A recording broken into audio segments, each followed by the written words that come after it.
우송고등학교 1학년 학생들 모두 안녕하세요. 저는 바다쌤입니다. 자, 우리 2024학년도 고1 3월 모의고사 문항들 함께 학습하기 위해서 영상 시청하고 있죠? 모두 너무너무 훌륭합니다. 자, 제가 수업에 안 들어가는 반도 있기 때문에 제 수업을 처음 듣는 학생들도 있을 거예요. 근데 선생님은 왜 영어 선생님들이 수업을 하실 때 막 영어 문장을 이렇게 끊어서 보시잖아요. 끊어서 분석을 하시잖아요. 그것과 관련된 법칙을 가장 먼저 수업의 맨 첫 시간에 설명을 하는데요. 그 내용을 설명하지 않으면 제가 이제 나머지 문항들을 해설할 때 친구들이 선생님 저기서 왜 끊으시는 거지? 왜 저기 밑에다가 SV 막 이런 식으로 표시하는 거지? 라는 궁금증이 생길 수 있을 것 같아서 제가 먼저 관련 내용 끊어읽기의 법칙을 설명한 다음에 하나하나 이제 짝수번 문항을 해설하도록 하겠습니다. 해당 내용은 제가 이미 수업 시간에 제가 들어가는 반에서는 설명한 내용이기 때문에 굳이 저와 함께 공부하는 학생들은 이 영상은 스킵하고 그 다음에 이제 각 문항들 해설만 시청을 해도 관계는 없겠습니다. 자, 그러면 설명해 보도록 할게요. 자, 우리가 영어 문장을 끊어 읽는 데는 법칙이 있습니다. 첫 번째로 가장 중요한 것은 가장 먼저 문장의 주어와 동사를 찾는 거예요. 자, 그런데 우리 주어를 영어에서는 subject라고 하거든요. 그래서 얘를 줄여서 s라고 표현할 겁니다. 자, 두 번째로 동사를 찾아야 되는데요. 동사는 영어로 우리 verb라고 하거든요. 그래서 얘도 마찬가지로 맨 앞에 알파벳만 따서 v라고 표시할 겁니다. 자, 그 외에도 목적어도 있는데요. 자, 목적어는 우리 뭐라고 표시할 거냐면 목적어는 영어로 object거든요. 그래서 o라고 짧게 표시할 거고요. 자, 그 다음에 주어에 대해서 보충 설명할 때가 있습니다. 주어에 대해서 보충 설명하는 건 주격 보어라고 하고요. 우리 영어로는 여러분이 몰라도 되긴 하지만 subject complement라고 합니다. complement가 바로 보어예요. 그래서 이 부분은 SC로 표시할 거예요. 자, 그러면 목적어를 보충 설명해 주는 아이는 우리 목적격 보어라고 합니다. 그럼 아까 목적어는 목적어는 object라고 했고 보어는 complement라고 했으니까 이 object complement는 OC라고 줄여서 표현할 겁니다. 그래서 이 정도 이해하고 있으면 될 것 같아요. 그래서 문장이 있으면 문장이 복잡하면 복잡할수록 문장의 주어와 동사를 가장 먼저 찾는 연습을 하면 좋고요. 자, 두 번째로는 문장 내에 문장과 문장을 연결해주는 접속사나 의문사나 관계사가 있다면 찾고 그 앞에서 끊어주면 좋습니다. 자, 그리고 세 번째는요. 자, 문장 내에 투부정사가 나온다라던가 또는 동명사가 나온다라던가 또는 전치사가 나오는 경우에는 그 앞에서 끊어주면 좋습니다.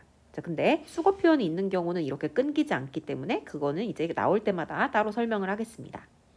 자, 다음으로 콤마와 대시 앞에서는 끊어서 해석을 하면 좋습니다. 자, 콤마라는 건 우리 이거 쉼표 얘기하는 거고요. 대시라는 건 짝대기 얘기하는 겁니다. 그 앞에서 끊으면 좋은데요. 자, 어떤 경우는 콤마가 같이 나오거나 대시가 같이 나오는 경우가 있는데 자, 이 경우는 괄호로 묶어주면 좋겠습니다. 자, 다섯 번째로는요. 자, 명사 다음에 주어 동사가 바로 나오는 경우가 있습니다. 자, 이 경우에는 누구 앞에서 끊냐면 주어 앞에서 끊고 뒤에서 앞으로 수식을 해주면 좋겠습니다. 마지막 여섯 번째 같은 경우에는 명사 다음에 분사가 나오는 경우가 있는데요. 자, 일단 분사에는 현재 분사랑 과거 분사가 있습니다. 자, 보통 현재 분사는 동사에 ing가 붙는 아이들이고요. 보통 그래요. 동사에 ing가 보통 붙은 형태를 가지고 있고 자, 과거 분사 줄여서 우리가 pp라고도 부르는 이 i는 반드시 그렇진 않지만 동사에 보통 ed가 많이 붙은 경우가 많습니다. 물론 불규칙하게 변하게 되면 ed가 붙지 않고 불규칙적인 형태를 띠게 되는 거예요. 자, 과거 분사라는 건 자, 조금 더 구체적으로 설명하면 자, 예를 들어 우리가 동사 work를 사전에 치면 자, 얘의 3단 변화가 나옵니다. work, worked, worked. 자, 이렇게 3단 변화가 나오는데요. 자, 이 중에 가장 처음에 나오는 게 동사의 원형, 동사의 원래 형태이고 두 번째 나오는 게 동사의 과거형, 마지막 세 번째 나오는 아이가 바로 과거 분사, 짧게 말해서 pp를 말합니다. 자, 그런데 현재 분사이건 과거 분사이건 얘네들이 수식어구 꾸며주는 아이들과 함께 와서 길어지게 되면요. 명사 뒤에서 명사를 꾸밀 수 있습니다. 수식해 줄 수 있습니다. 자, 그러니까 명사랑 분사랑 이렇게 나왔을 때 분사가 수식어구로 함께 와서 길어지면 뒤에서 앞으로 이렇게 수식할 수 있다라는 의미입니다. 자, 그러면 위에 있는 끊어읽기 법칙을 적용해서 선생님이 한번 문장 두 개를 설명해 보도록 할게요. 자, 첫 번째 문장입니다. We tend to believe. 자, 우리는 믿는 경향이 있습니다. 지금 주어 동사에 SV로 표시하고 있는 거예요. 자, 우리는 tend to라고 하면 뭐뭐 하는 경향이 있다라는 뜻이니까 우리는 믿는 경향이 있습니다. 무엇을 믿어요? 뭐뭐를에 해당하는 부분이 목적어거든요. 그래서 이렇게 표시를 했습니다. 자, 우리는 믿는 경향이 있습니다. 뭐뭐를 믿는 경향이 있어요. 그 안에 목적어를 살펴보니까 또 주어, 동사, 목적어 이렇게 되네요. 자, 우리의 문화가 mirror이라고 하면 동사로 반영하다라는 뜻입니다. 자, 우리의 문화가 mirrors a reality shared by everyone. 자, 전치사 앞에서 한번 끊었고요. 그 다음에 여기 보니까 과거 분사 나왔네요. 자, 분사가 뒤에서 앞에 나오는 명사, 현실을 꾸며줄 수 있죠. 자, 수식 구조는 이렇게 되는 겁니다. 자, 우리의 문화가 모든 사람에 의해서 공유되는 현실을 반영한다라는 것을 우리가 믿는 경향이 있습니다. 라는 문장이 되겠네요. 자, 두 번째 문장입니다. 잠깐 정지하고 스스로 끊어보고 밑에 주어 동사 부분 표시해 보세요. 자, 이제 두 번째 문장을 보면요. 전치사 앞에서 끊을 수 있는 부분 보이니까 끊어주고요.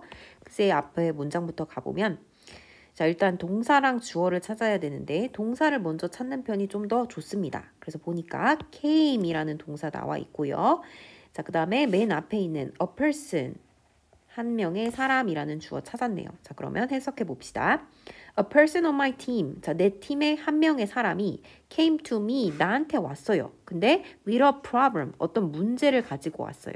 She was having at work. 그녀가 직장에서 가지고 있었던 문제를 가지고 왔습니다. 라는 문항이네요. 지문이네요.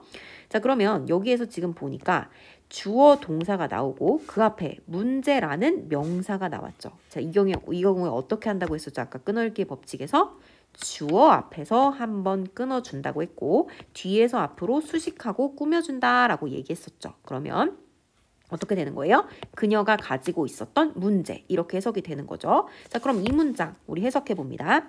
자, 내 팀에 있는 어떤 한 사람이 나에게 그녀가 직장에서 가지고 있었던 문제를 가지고 왔습니다. 이렇게 해석해 주면 되는 거겠죠. 그래서 나머지 이제 문항들을 선생님하고 해설하면서 선생님 밑에 갑자기 S 쓰고 밑에 V 쓰고 이렇게 해도 아, 이건 주어구나, 이건 V 동사구나 이런 식으로 이해하면 되겠습니다. 자, 그러면 이제 본격적인 문항 해설에서 보아요.